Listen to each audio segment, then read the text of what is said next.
In this video, I'm going to walk you through what the gut health test actually measures, what the colors mean, and what you can do with your results.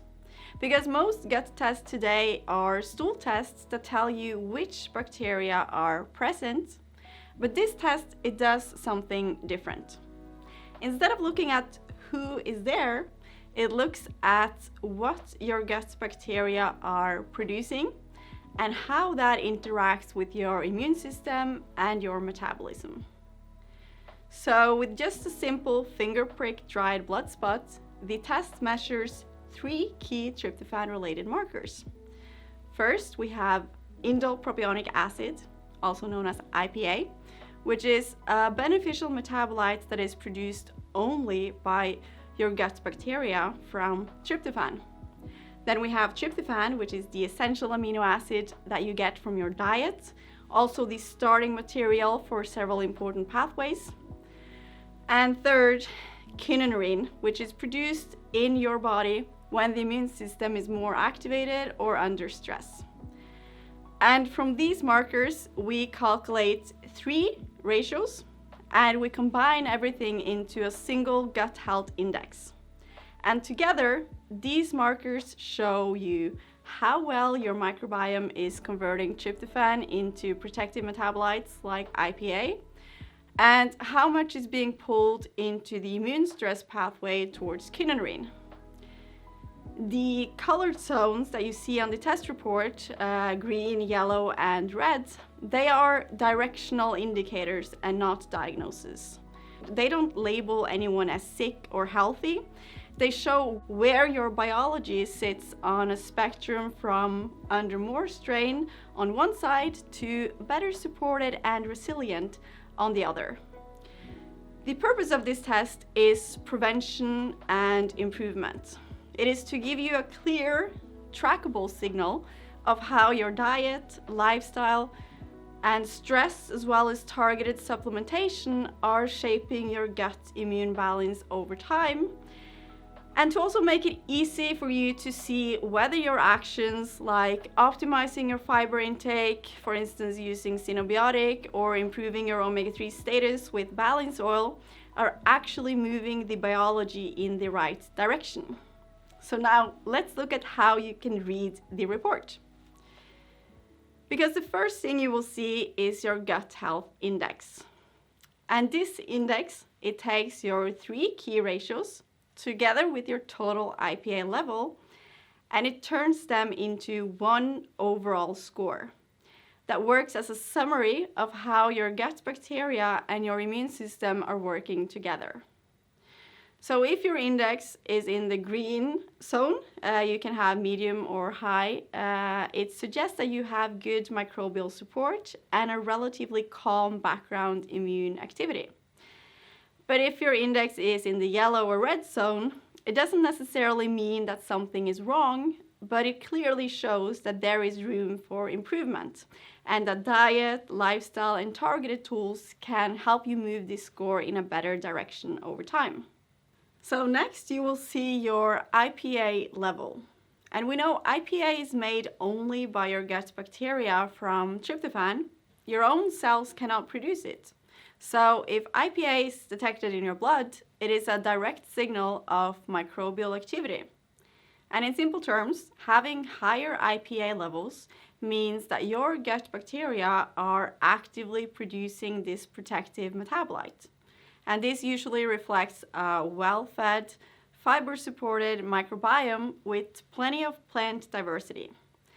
If you have moderate IPA levels, it means that there is some activity, but still potential to strengthen it. And this is where increasing fermentable fibers, adding more plant variety, and including polyphenol-rich foods can make a measurable difference. If you have low IPA levels, on the other hand, this suggests less microbial support, which is often because of low fiber intake, low plant diversity, or it could be after stress, recent illness, or medications that affects the microbiome. Next, the IPA to kynurenine ratio, which is your microbiome immune support marker.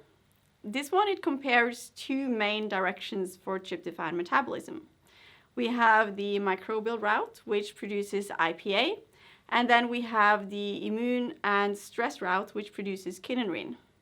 If you have a higher IPA to kynurenine ratio, this means your microbial support is relatively stronger compared to immune activation. And this is often seen with higher fiber intake, better omega-3 status, and steadier immune balance. If you have a lower ratio, it means that the immune-related route is more dominant. For example, when immune stress is higher, psychological stress is elevated, or your microbial support is weaker. Next, we have the IPA to tryptophan ratio, which is our gut microbiome efficiency marker. And here the question is, out of the tryptophan that is available, how much is being converted into IPA by the gut microbiota? If you have a higher IPA to tryptophan ratio, this suggests there is stronger microbial conversion, which is typically seen in people who eat more fiber, have more diverse plant intake, and support overall a richer microbial ecosystem. Now, a lower or more modest ratio suggests that there is less tryptophan going down this microbial route. For example, it could be from low fiber intake, reduced microbial diversity, or when stress and inflammation pulls more tryptophan towards kynurenine instead. Then finally, we have the kynurenine to tryptophan ratio, and this is our immune stress indicator.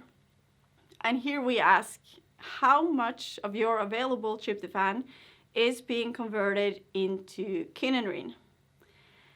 A higher kynurenine to tryptophan ratio reflects stronger activation of this pathway, whereas a lower ratio points to a calmer immune tone with more tryptophan left for other routes in the body, such as the microbial indole production. Now, when you get to the bottom of your report, you will see the actual measured concentrations of IPA, kynurenine, and tryptophan, together with target ranges. And here it is important to distinguish normal biological values from optimal values.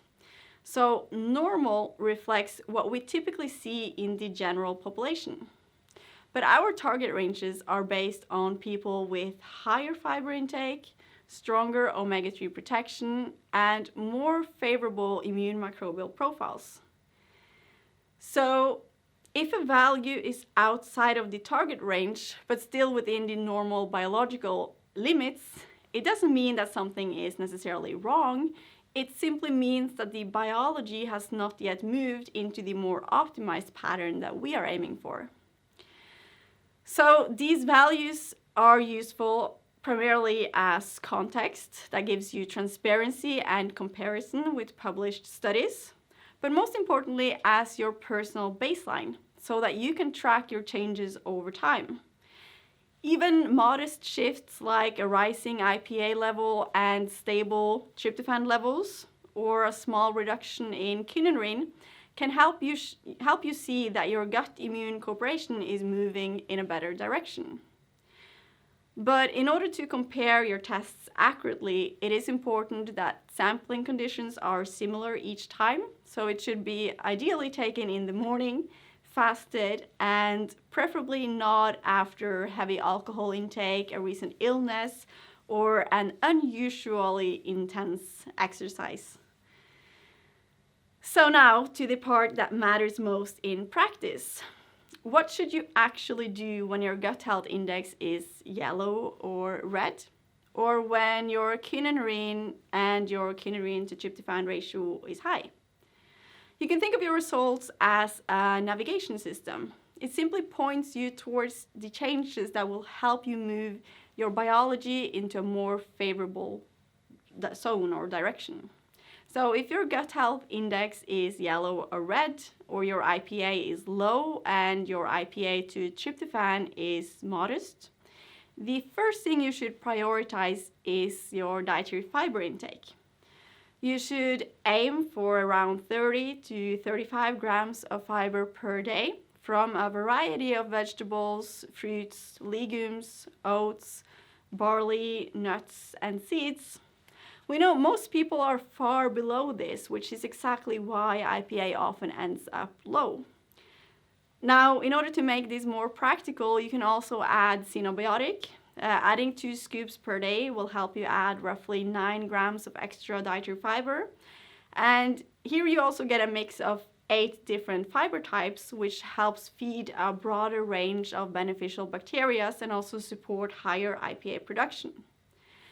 So the core recommendation in this scenario is to combine a fiber-rich baseline diet with 1 to 2 scoops of xenobiotic daily to help you move IPA and your gut health index into the green zone over time.